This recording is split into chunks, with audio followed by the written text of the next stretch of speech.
Hello, lords and ladies of YouTube, and welcome back to Nightly Gaming's Nightly Gaming, and to an episode of my top 10 underrated Druid cards in Hearthstone. So, I want to make it clear, I am not saying that these are the strongest cards in the Druid deck. They're not the strongest cards ever, but nonetheless, I feel that they're underrated. They get a bad rap as being useless, you know, what's the point of putting them in my deck, those kinds of things. So with that, I'm going to hop right on in. Number 10. Astral Communion. While admittedly not the best or most OP card, this card does allow for a sudden swing into late game when combined with a deck that has lots of draws and higher cost cards with the potential for cheaper summons, so such as the various giant cards where you can summon them even if you never get Astral Communion until the late game, then you can still get the giants out on the board without having to focus too much on that. But what's the strong part of this card is when you get it early game on curve and you are able to decimate your opponent before they are even able to get minions onto the board.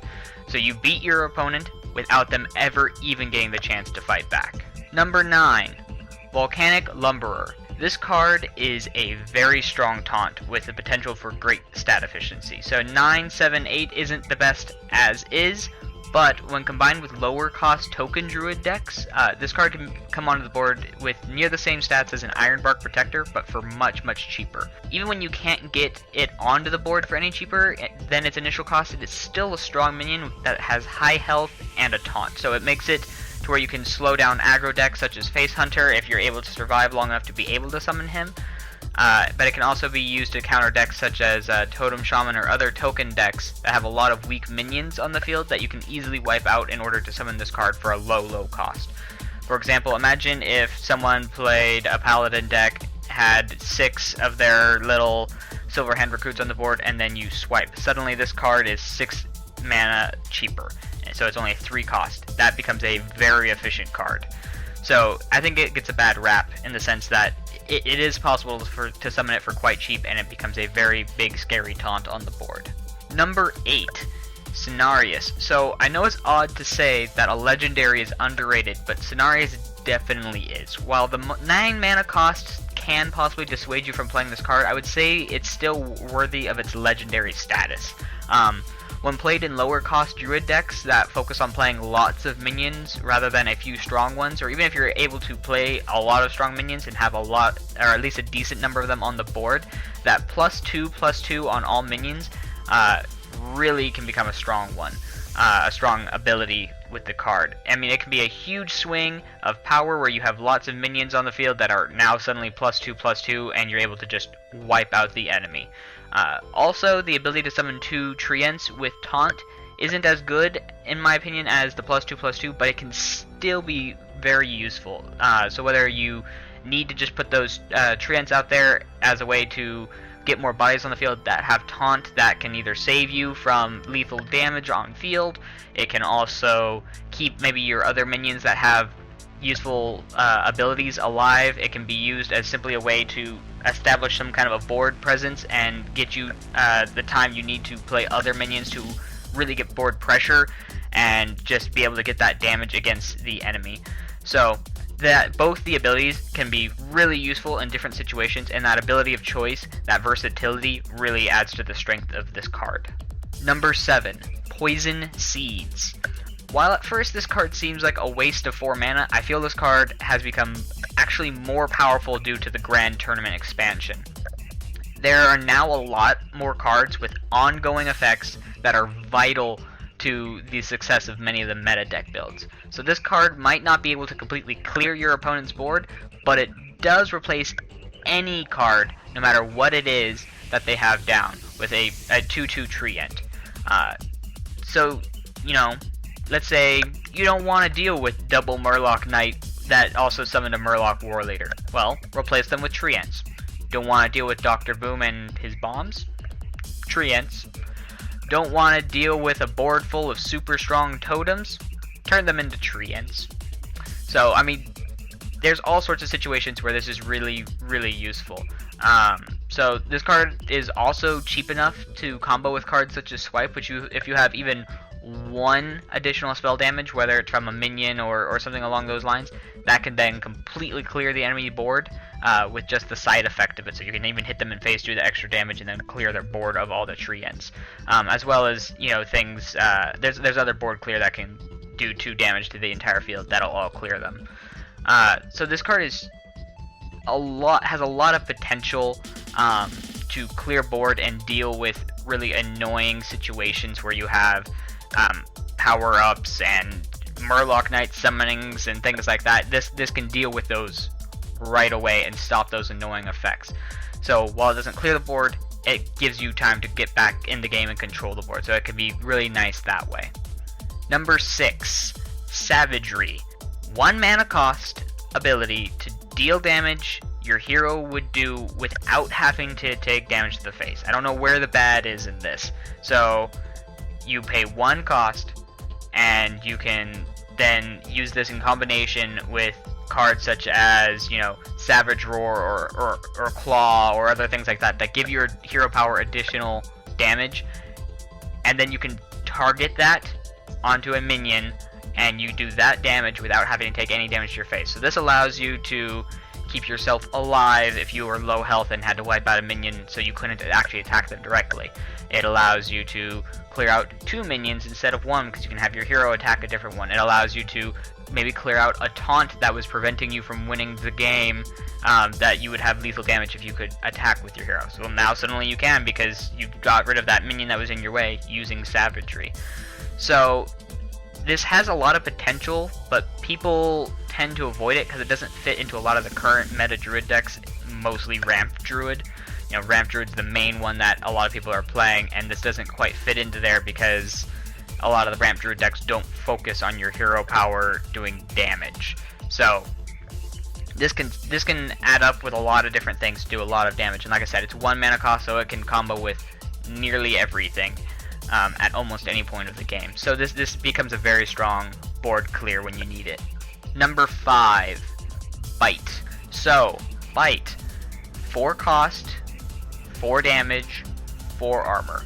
Completely worth the mana that it costs. It provides offense and defense, and when combined with Savagery, it can clear the board very quickly, because now you're getting to do 4 damage and getting a 4 damage spell just off of that. So this card is useful in so many situations, whether it be to finish off an opponent with a sudden burst of damage that they weren't expecting from you, or maybe it's just to use to clear off an annoying minion off the board without having to sacrifice any of your minions into it and not have to take any serious damage from them because of the armor.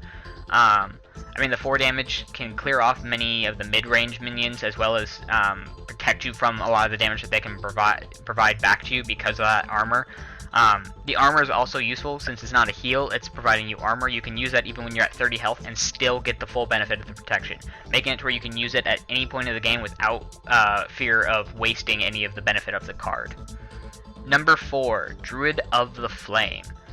First, this card gives you a choice of what stats you want to have, which is always good. The versatility of a card is just super important. The fact that it has such good versatility is always useful. But on top of that ability to choose, you also get good stats for the cost, no matter which one you choose. So a 3/5/2 isn't a bad card, and a 3/2/5 is not a bad card. They both are good stats for that cost. So if you choose the 5/2, it can create a really intimidating offensive creature that your opponent's going to want to either spend board clear on, trade a minion into it, maybe have to actually hit it with their hero and then take 5 damage to face. So either way, that intimidating offensive creature is really useful. What I usually prefer is the 2/5 form, though, as this allows you to actually have a minion with some decent survivability on the board that allows you to get more use out of it, so you don't have to have it just die in one turn. You're going to get to either buff it up, or put some kind of taunt on it, or have the chance to clear multiple minions with it that were relatively low health, or maybe use it to just finish off something, things like that. And they can't usually wipe it out as easily with board clear or with smaller minions. So that's the nice part of that form. Not to mention, though, when either one of those forms that you transform it into, it becomes a beast. So it gets the use of beast synergies. So that whether that be with any of the beast synergies like Druid of the Fang, where it allows the Druid of the Fang to transform, or any kind of ability that buffs beasts only, this card will take advantage of all of those. So overall, a good low-cost minion that can kind of help pad out your mana curve if you're not able to have any other really good 3-cost minions in there. This one gives you some good versatility. Number 3, Wild Walker. A 4-cost minion that has the stats of 4 attack and 4 health. Isn't the best stat line, but by no means is a bad stat line either.